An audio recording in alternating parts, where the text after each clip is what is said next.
Assalamualaikum warahmatullahi wabarakatuh. Halo semuanya, kembali lagi nih bersama saya Dinda Putriwani Setiti dengan NIM 2101031101124. Nah, di sini saya akan menjelaskan sedikit mengenai metode pembelajaran membaca dan menulis puisi.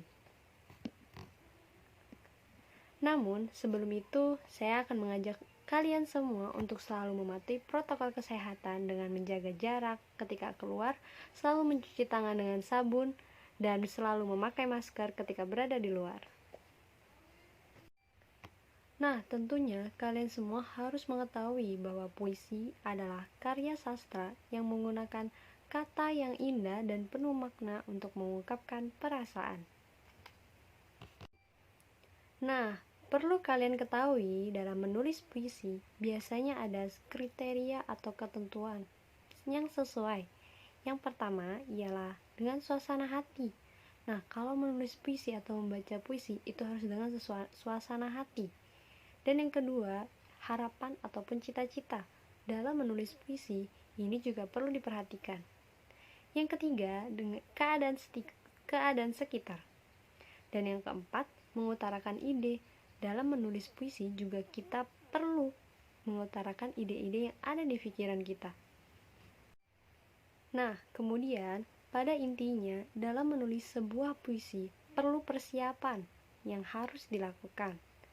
Dalam setiap tahapan, menulis puisi itu memiliki keterkaitan antara satu dengan tahap yang lainnya. Nah, jadi setiap tahapan ini memiliki sebuah hubungan antara satu dengan yang lainnya. Kemudian, dari langkah-langkah tersebut, puisi ini juga memiliki tujuan. Tujuannya ialah agar karya sastra puisi yang dibuat dapat sesuai dengan keinginan dan pesan yang ingin disampaikan dan dapat tersampaikan juga dengan baik. Selanjutnya ialah langkah-langkah menulis puisi. Yang pertama, anak-anak perlu menyiapkan alat tulis untuk menulis puisi.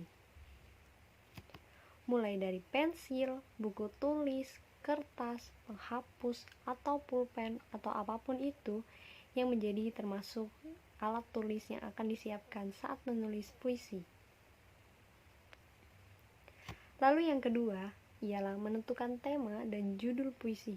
Nah, sebelum kita menulis puisi, kita harus tahu tema puisi tersebut itu apa, judul puisi itu apa. Nah, itu perlu diperhatikan. Nah, kemudian yang ketiga, menentukan pilihan kata yang akan digunakan dalam puisi. Nah, buat puisi itu bukan sembarang buat puisi, juga perlu langkah-langkahnya. Mengapa langkah ketiga ini merupakan langkah terpenting? Karena puisi merupakan ungkapan terpenting yang ada dalam pikiran, ide, atau isi hati kita yang perlu digunakan atau diungkapkan dalam puisi.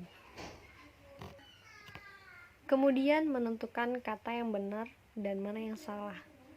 Seperti menyontek itu benar karena salahnya itu mencontek. Kemudian kata menyuci itu salah karena yang benar adalah mencuci. Kemudian seperti kata menyetabilkan itu salah karena yang benar ialah menstabilkan. Nah, kemudian untuk langkah yang keempat sendiri ialah menuliskan puisi sesuai imajinasi. Nah, ketika kita mendapat imajinasi atau ide atau apapun itu yang dalam pikiran kita, dalam haluan kita, imajinasi kita, perlu juga menulis puisi seperti itu. Kemudian langkah yang kelima ialah teliti kembali dengan membaca berulang dan seksama. Nah, ketika kita sudah menulis puisi tersebut, kita kembali membacanya dengan seksama, apakah katanya sudah benar, ungkapannya sudah benar gitu. Jadi kita mengulang kembali tulisan puisi yang kita tulis. Kemudian saya juga akan menjelaskan tentang membaca permulaan. Nah, membaca permulaan contoh yang awal nih ya, seperti huruf abjad dari A sampai Z. Nah, kita bisa mengajarkan anak-anak untuk membaca permulaan dengan cara bernyanyi seperti A, B, C, D, E, F, G, seperti macam itu.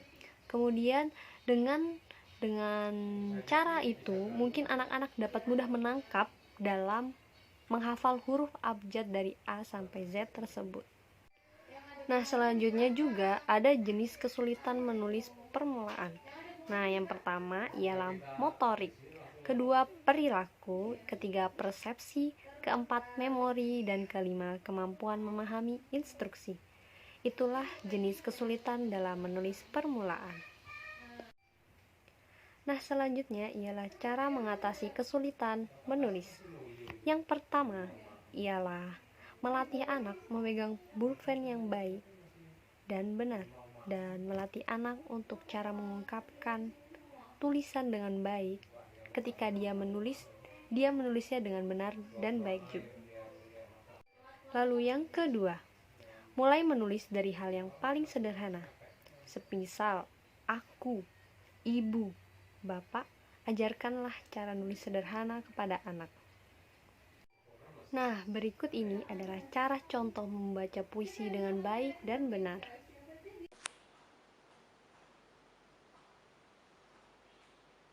Surat dari Ibu, karya Asrul Sani.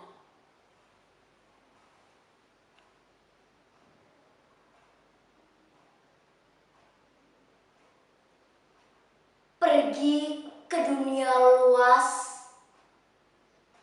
anakku sayang. Pergi ke hidup bebas, selama angin masih angin buritan dan matahari pagi menyinar daun-daunan. Dalam rimba dan padang hijau,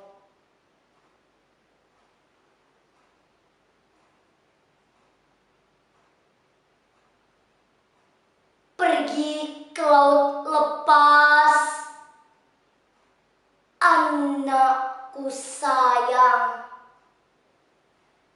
Pergi ke alam bebas, selama hari belum petang dan warna senja belum kemerah-merahan. Menutup pintu waktu lampau.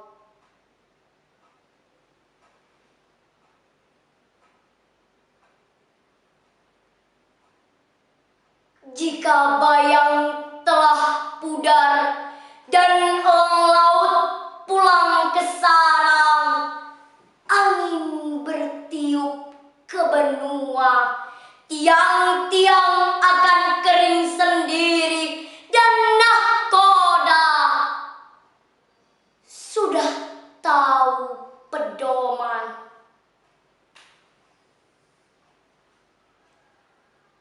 Boleh engkau datang padaku,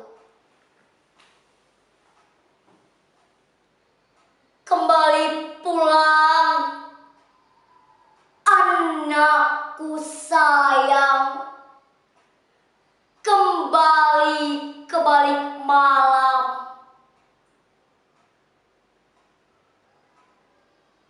jika kapalmu telah rapat ke tepi, kita akan bercerita tentang cinta dan hidupmu pagi hari.